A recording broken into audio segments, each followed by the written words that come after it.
नमस्कार दोस्तों, स्वागत है आपका आपके अपने यूट्यूब चैनल मन अप स्टोरीज पर। चलिए कहानी शुरू करते हैं। विमल बहुत परेशान था। उसे समझ नहीं आ रहा था कि वो इस परिस्थिति से कैसे निपटे। वो अपनी माँ को बहुत चाहता था, किंतु उसकी पत्नी और बच्चे उसकी माँ से बहुत दूर भागते थे, क्योंकि उसकी माँ की एक आंख नहीं थी। साथ ही उसकी कमर भी 90 डिग्री पर झुकी हुई थी। वैसे वह अपना काम सब खुद कर लेती थी, किंतु वो भी उसकी पत्नी और बच्चों को खटकती थी।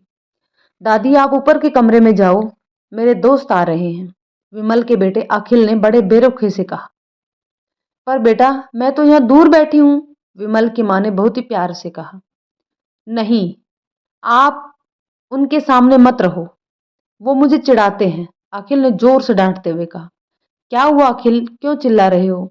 विमल की पत्नी कामिनी ने किचन से आवाज लगाई। देखो ना माँ, ये दादी यही ड्राइंग रूम में बैठी हैं और मेरे दोस्त आ रहे हैं, अखिल ने शिकायत भरे लहजे में कहा। माँ जी, आप ऊपर चली जाओ, क्यों हम लोगों को लजवाती हो? कामिनी ने बेटे का पक्ष लेते हुए कहा।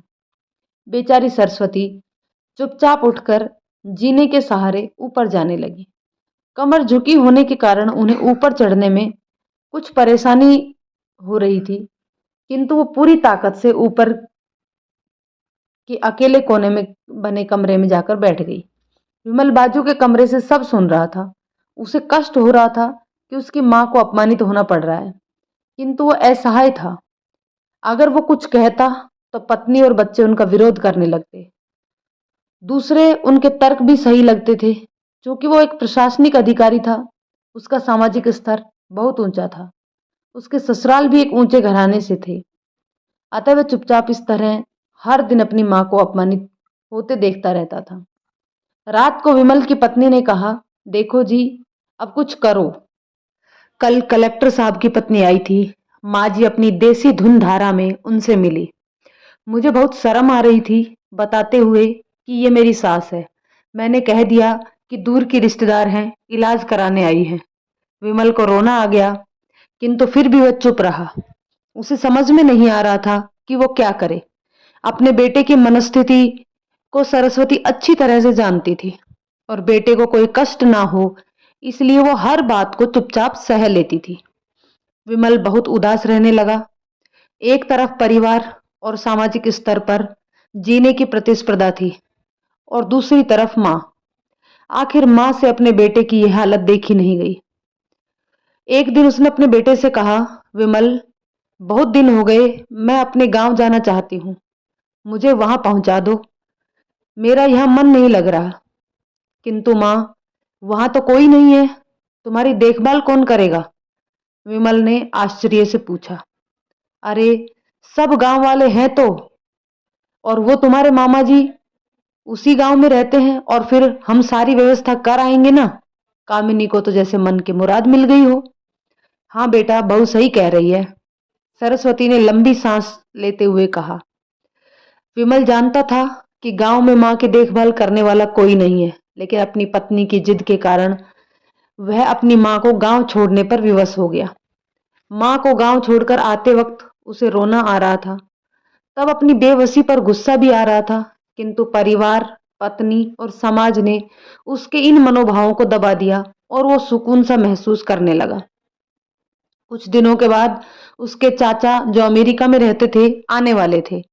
जब विमल वहां जब विमल बहुत छोटा था तो उसके पिताजी तब जीवित थे। तब वो भारत आए थे, और उसके बाद वो अभी भारत आने वाले थे। पूरा परिवार और आस पड़ोस बहुत उत्साहित था।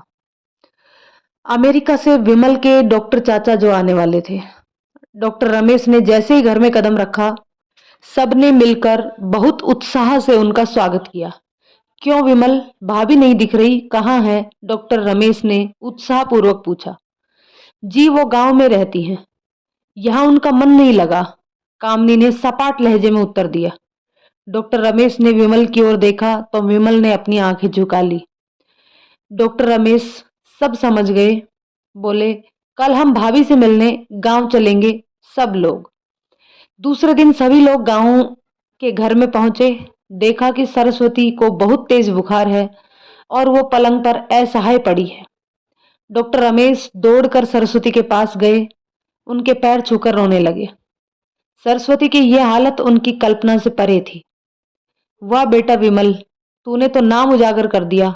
अपनी माँ की ये हालत देखकर तुम्हें तो शर्म भी नहीं आ रही होगी। डॉक्टर रमेश ने विमल को लगभग डांटते हुए कहा। नहीं देवर जी, विमल का कोई दोष नहीं है। मैं खुद गांव आई थी। सरस्वती ने अपने बेटे का बचाव किया। मुझे सब पता चल गया भाभी, आप चुप रहो। क्यों बहू, तुम्हें अपनी सास की कुरूपता पसंद नहीं आई है? समाज में तुम्हें नीचा देखना पड़ता है ना? डॉक्टर रमेश ने कामनी की ओर व्यंग से देखा। कामनी निरुत्तर होकर विमल को देखने लगी। आज तुम जिस सामाजिक स्तर पर हो, वो उन्हीं के संघर्ष की देन है। और बेटा विमल, तुम्हें शायद मालूम ना हो कि बचपन में जब तुम 1 साल के थे, तब छत से नीचे गिरने के कारण तुम्हारी एक आंख फूट गई थी और तुम्हारी रीढ़ की हड्डी में भी समस्या थी। तब तुम्हारी इस कुरूप माँ ने अपनी एक आंख और अपना बोन मैरो तुम्हें देकर इतना सुंदर स्वरूप दिया था। कामनी बेटा, इतने सालों तक संघर्ष करके बेटे को प्रशासनिक अधिकारी बनाने वाली इस संघर्षशील औरत की तुम लोगों ने यह दशा कर दी। तुम्हें ईश्वर कभी माफ नहीं करेगा। डॉक्टर रमेश की आंखों से अश्रुधारा बह रही थी। अब भाभी मेरे साथ अमेरिका जाएगी, यहां इन स्वार्थी लोगों के बीच नहीं रहेगी। डॉक्टर रमेश ने सरस्वती से कहा। विमल को तो काटो तो खून नहीं था। डॉक्टर रमेश जो उसके चाचा थे, उन्होंने जो राज बताया, उसके बाद तो विमल को यही लग रहा था कि उससे ज्यादा पापी इंसान इस दुनिया में कोई और नहीं। वह दौड़ता गया और माँ सरस्वती के कदमों से लिपट गया। माँ, मेरा अपराध अक्षम्य है। मैं जानबूझकर चुप्पी साधे रहा, आपका अपमान करवाता रहा। अब सिर्फ आप ही उस घर में मेरे साथ रहेंगी और कोई नहीं। विमल ने आग्नेय दृष्टि से अपनी पत्नी और बच्चों को देखा। कामनी को भी बहुत पश्चाताप हो रहा था, किंतु उसकी हिम्मत नहीं हो रही थी कि वो सरस्वती से आंख मिलाए। सरस्वती ने कामनी की मनोस्थिति को समझकर उसको पुचकारते हुए अपने पास बुलाया और विमल को डांटते हुए कहा, खबरदार, जो मेरी बहू को मुझसे अलग करने की कोशिश की तो तुझे ही घर से निकाल दूंगे। कामनी और बच्चों ने सरस्वती के पैर पकड़ते हुए अपने व्यवहार पर माफी मांगी और माँ के हृदय ने सबको माफ कर दिया। दोस्तों, ये कहानी आपको कैसी लगी कमेंट करके जरूर बताइएगा।